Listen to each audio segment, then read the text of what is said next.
दोस्तों, रूस और यूक्रेन के बीच युद्ध की तस्वीरें आपने देखी ही होंगी। एक जमाने में यह दोनों देश एक दूसरे का हिस्सा हुआ करते थे। आखिर ऐसा क्या हुआ कि रूस के राष्ट्रपति व्लादिमीर पुतिन को यूक्रेन पर युद्ध का आर्डर देना पड़ा और दुनिया को एक और विश्व युद्ध के मुहाने पर लाकर खड़ा कर दिया। तो चलिए इस वीडियो के माध्यम से हम जानते हैं कि इन दोनों के बीच के विवाद का वजह क्या है। दोस्तों, जैसा कि मैंने पिछले वीडियो में बताया था कि द्वितीय विश्व युद्ध के बाद विश्व में दो महाशक्तियां उभर कर सामने आई, एक सोवियत संघ और दूसरा अमेरिका, जिसमें सोवियत संघ 25 दिसंबर 1991 को टूटकर 15 अलग अलग देशों में बट गया, जिसमें रूस, Ukraine, Armenia, Azerbaijan, Belarus, Estonia, Georgia, Kazakhstan, Kyrgyzstan, Latvia, Lithuania, Moldova, Tajikistan, Turkmenistan और उज्बेकिस्तान जैसे देश बने। इस विघटन के बाद इन आजाद देशों को अपनी अपनी मान्यता मिल गई, लेकिन कई देशों के बीच आज तक विवाद पूरी तरह नहीं सुलझा है। दोस्तों, सोवियत संघ के विघटन के बाद रूस और यूक्रेन में काफी अच्छे संबंध थे।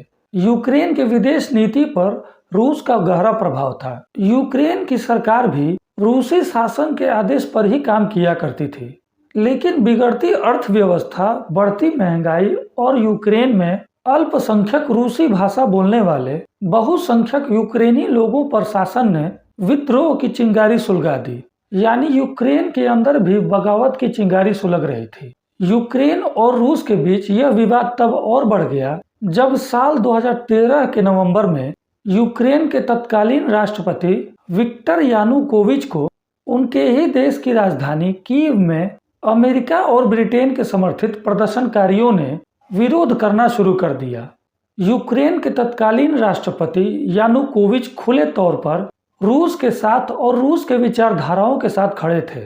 यही बात अमेरिका सहित यूरोपीय देशों को चुभती थी कि यूक्रेन के राष्ट्रपति रूस के बजाय उनके साथ क्यों नहीं खड़े हैं। इसलिए यूक्रेन में तत्कालीन सरकार को गिराने के लिए अमेरिका और ब्रिटेन समर्थित प्रदर्शनकारियों ने भारी विरोध किया।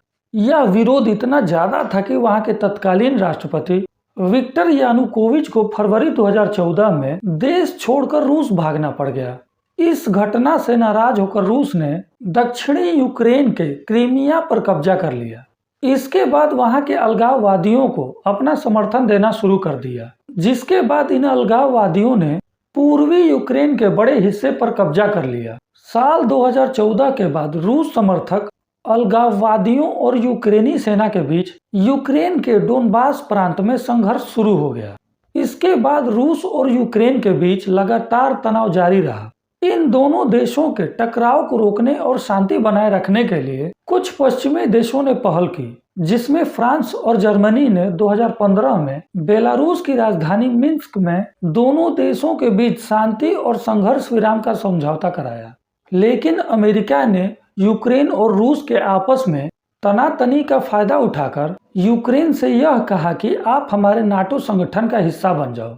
अमेरिका के इस चाल में यूक्रेन फंस गया और यूक्रेन को लगा कि खुद को मजबूत करने के लिए उसे नाटो संगठन का हिस्सा बनना ठीक रहेगा। इसके बाद खुद को मजबूत करने के लिए यूक्रेन ने नाटो से करीबी और दोस्ती बढ़ाना शुरू कर दिया। दोस्तों, नाटो क्या है, यह कैसा संगठन है, यह कैसे काम करता है, इस पर मैंने एक वीडियो पहले से ही अपलोड कर दिया है। आप पीछे के वीडियो में जाकर देख सकते हैं। दोस्तों, यूक्रेन की नाटो से करीबी रूस को नागवार गुजरने लगी, क्योंकि रूस जानता था कि यूक्रेन के नाटो का हिस्सा बनते ही रूस के सरहद तक अमेरिका के सैनिक और हथियार आ जाएंगे और यह रूस की सुरक्षा के लिए खतरनाक साबित होगा। दोस्तों, अमेरिका और रूस के बीच बहुत पहले से ही वर्चस्व की लड़ाई रही है। रूस के इसी नाराजगी के बाद अमेरिका यूक्रेन के समर्थन में खुलकर सामने आ गया और उसने यूक्रेन को नाटो का ट्रेनिंग सेंटर के तौर पर इस्तेमाल करने की योजना बना डाली। इससे रूस की नाराजगी और अधिक बढ़ गई। रूस चाहता है कि नाटो का विस्तार उसकी सरहद तक न हो। रूस के राष्ट्रपति व्लादिमीर पुतिन इसी मांग को लेकर यूक्रेन और पश्चिमी देशों पर दबाव डाल रहे थे। जाहिर सी बात है, कोई भी देश नहीं चाहेगा कि दुश्मन उसके सरहद तक आए और रूस भी अपनी सरहद की सुरक्षा के लिए यही कर रहा था। लेकिन अमेरिका का समर्थन मिलने के बाद यूक्रेन नहीं माना और उसने डोनबास प्रांत के नागरिक आबादी पर हमला कर दिया, क्योंकि वहाँ रूस के समर्थक और यूक्रेन के विरोधी अलगाववादी आबादी वहाँ रहती है।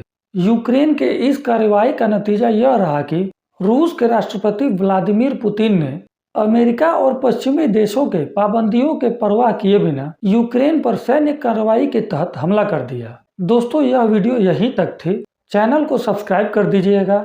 वीडियो इन्फॉर्मेटिव लगी हो तो ज़्यादा से ज़्यादा लाइक और शेयर कर दीजिएगा। नमस्कार।